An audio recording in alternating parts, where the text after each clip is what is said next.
So hello friends, welcome to another video on fundamental biology. The present topic that we are discussing is a topic from 9th standard CBSE Biology, the fundamental unit of life. So in this series of video, we are trying to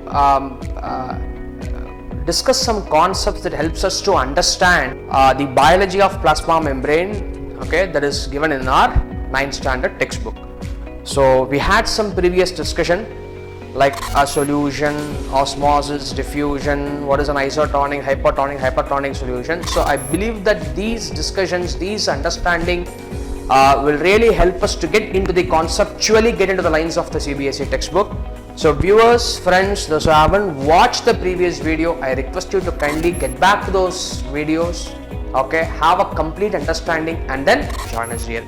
In today's discussion, we will be talking about an interesting concept, exosmosis, endosmosis, okay, and its related things. Okay, let's get into the video.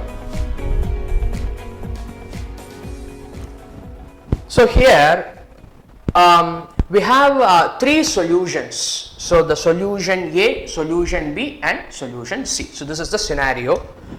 The solution A concentration given is 1 gram in 10 ml as mentioned here, and solution B is going to be 5 gram in 10 ml and solution C is going to be 10 gram in 10 ml. So this is the thing given. Now you see there is a cell which is present in each of the solution A, B and C, the circular structure given here. Okay, let us assume that this cell has got a protoplasm of concentration 5 gram in 10 ml.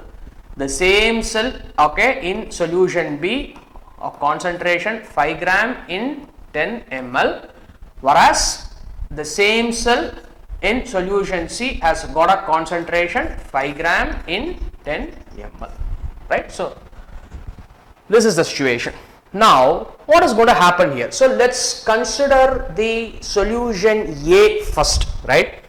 Now here you have got the solution in which the cell is dropped. Let me consider this as a test solution which has got a concentration 1 gram per 10 ml, and the cell which is there in the solution A has got a concentration 5 gram in 10 ml, which I call it as a reference solution 5 gram in 10 ml. So this is situation, and you know that the cell is surrounded by a membrane called as plasma membrane, which is a semi-permeable membrane. We had a good amount of discussion in the previous video, so kindly get back to this video as requested, so before you join us here, so that you have a clear cut idea of what is this semi-permeable membrane, etc. Right?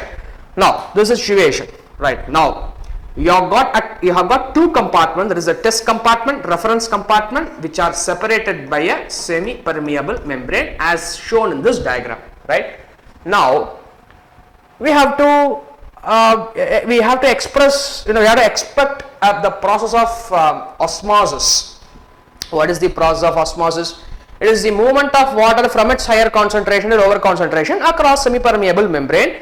Now we have got a semi-permeable membrane. Okay.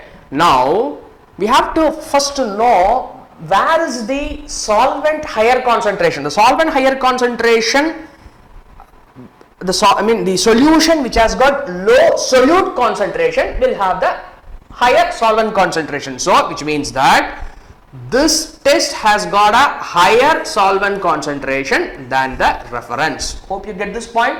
Now which means that the water will move from test to reference. That is, the test is nothing but the solution into the reference, which is nothing but the cell. So this is an osmosis.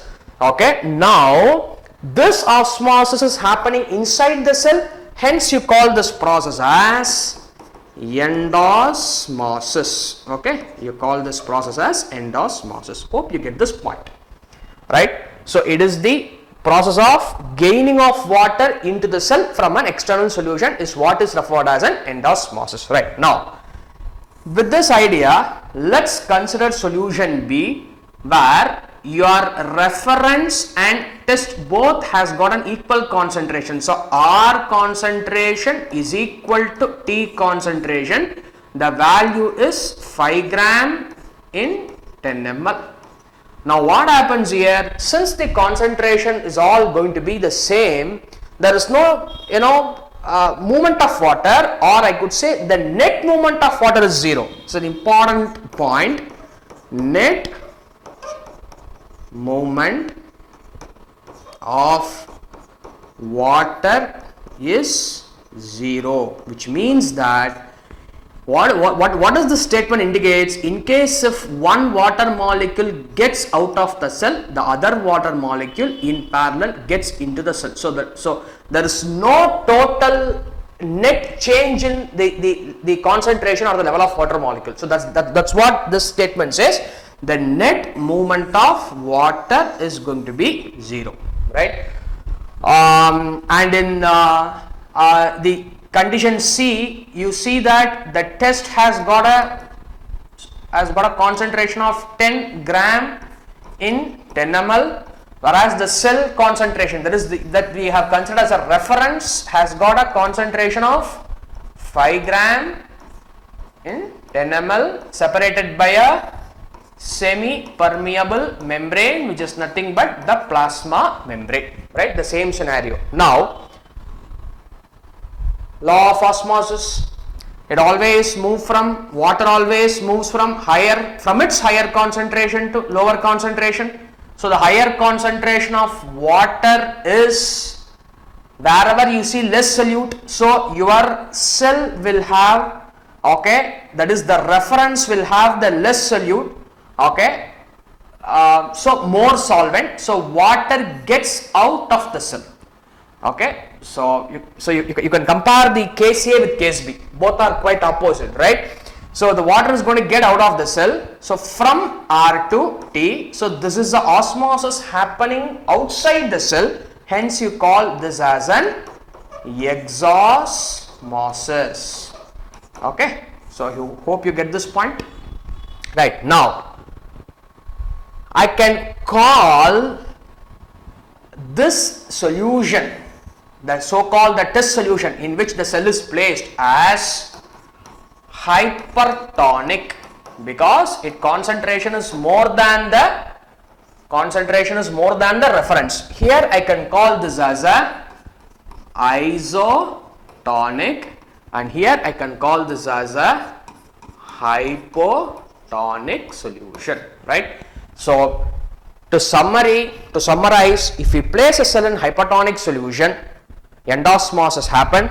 If you place a solution in a isotonic solution, net movement of water is going to be 0. If you are going to place a solution in a hypertonic solution, okay, exosmosis is going to happen. That is, water is going to move out of the cell, right? So this is what meant by endosmosis, exosmosis. Okay, we will have a further discussion on this, okay, in the next video. Thanks for watching.